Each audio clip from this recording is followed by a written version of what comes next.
Kaya nga po yung DOE natin naglabas ng task force. Sinasabi nila, PNP, tulungan nyo kami sa enforcement side sapagkat hindi naman namin, wala naman kami yung police power.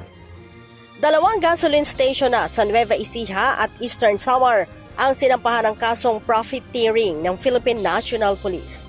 Ito'y matapos mahuling hindi sumusunod sa itinakdang schedule ng price adjustment at sobrang pagtataas sa presyo ng mga produktong petrolyo.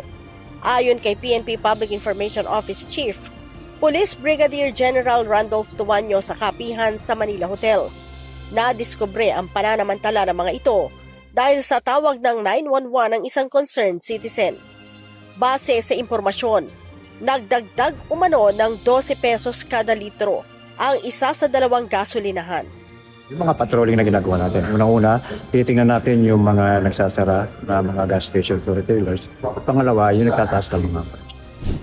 Sa ngayon, umabot na sa 372 na gasolinahan ang nagsara matapos na sumiklab ang tensyon sa Middle East. Kaugnay nito, inaasahan na ang pagtaas ng bilang ng mga mawawalan ng trabaho na posibleng magdulot ng mataas na kaso ng robbery. Gayunman, pinaghahandaan na rin ng pambansang pulisya ang ganitong pangyayari.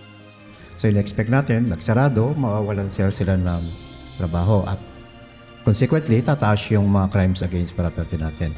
Dahil dito sir, hindi lang number 1 to about sa police visibility. Leia Ilagan, UNTV, News and Rescue. Diyos ang aming sandigan, serbisyo publiko ang aming pinahahalagahan.